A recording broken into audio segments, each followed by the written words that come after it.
मध्य प्रदेश में लोकल सर्वे निकल के सामने आ चुका है।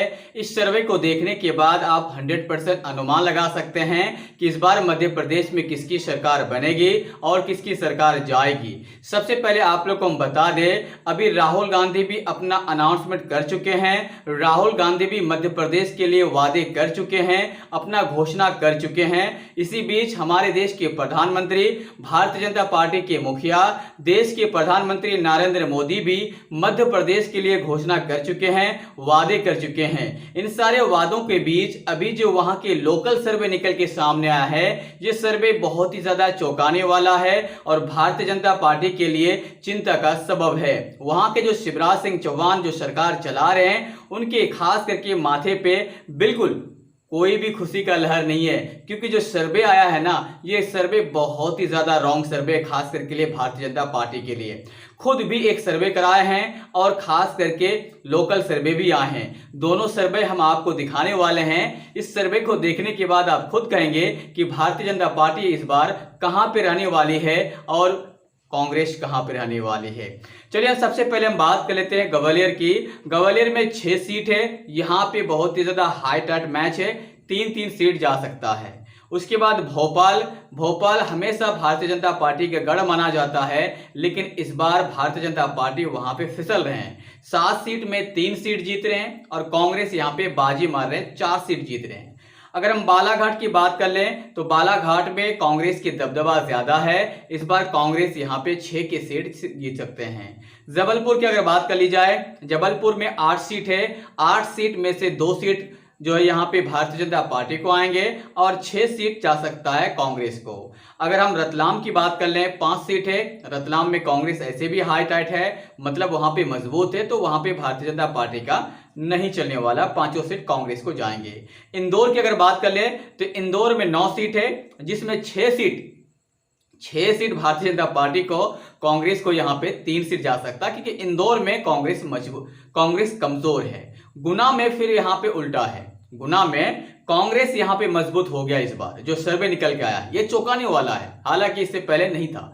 यहाँ पे 4 की 4 सीट जा सकता है। खरगोन में 6 सीट है, जिसमें कांग्रेस यहाँ पे 4 seat, Bharatiya Janata party 2 seat. Vidisha में 5 सीट है, यहाँ पे 2 और खास करके कांग्रेस 3। अब बात कर लेते हैं बजुआ की। यहाँ पे 3 सीट है, 1 सीट कांग्रेस और 2 सीट बीजेपी जा सकता है। अशोकनगर में 3 सीट है, 1 सीट जाएगा भारतीय जनता पार्टी को और 2 सीट कांग्रेस को जा सकता है। बात कर लेते हैं यहाँ पे देवदास की, तो यहाँ पे 5 सीट है, तो 5 सीट में कांग्रेस को 3, भारतीय जनता पार्टी को 2।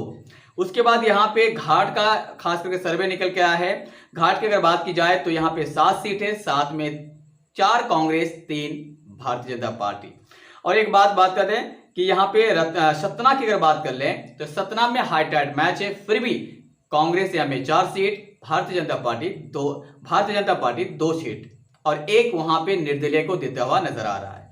उसके बाद अगर बात कर ली जाए यहाँ पे बैतूल की, बैतूल में 5 सीट है, तो बैतूल में 5 सीट होने की वजह से कांग्रेस को 4, भारतीय जनता पार्टी को 1। भिंड में 5 सीट है, भारतीय जनता पार्टी यहाँ पे 0, कांग्रेस 5 सीट। अगर बात करें छिंदवाड़ा की, छिंदवाड़ा में 7 सीट है, 7 में से कांग्रेस 6, भारतीय जनता पार्टी 1। अगर हम इस प्रकार से अगर हम देखें तो यहाँ पे आप कह सकते हैं कि जो लोकसभा का जो सीट है, उनमें से जो विधानसभा का सीट निकलते हैं 230 सीट। अभी जो लोकसभा का जो खास करके सर्वे आया था, अभी विधानसभा का सर्वे निकल के आया है लोकल का, वहां के लोकल सर्वे है 230 सीट का। 230 सीट में अगर कंक्लूजन निकालते हैं तो 150 सीट जीतता हुआ नजर आ रहा है कौन? कांग्रेस, और 50 सीट मात्र रह जाते हैं भारतीय जनता पार्टी के लिए। क्या वाकई में लोकल सर्वे जो निकल के सामने आ रहा है, क्या वाकई में ये गणित बैठने वाला है? क्या वाकई में भारतीय जनता पार्टी की बुरी हार होने वाला है? आप इसके बारे में मुझे कमेंट बॉक्स में कमेंट करके जरूर जवाब दें। और अगर ऐसा होता है तो किसका जादू की वजह से? कांग्रेस के राहुल गांधी की वजह से या फिर वहां पे कोई लोकल लीडर की वजह से? और अगर भारतीय जनता पार्टी जीतते हैं तो वहां पे कौन, मतलब मोदी मैजिक की वजह से या फिर वहां के लोकल लीडर की वजह से? तो आप मुझे कमेंट बॉक्स में कमेंट करके अपनी राय जरूर दें। जय हिंद।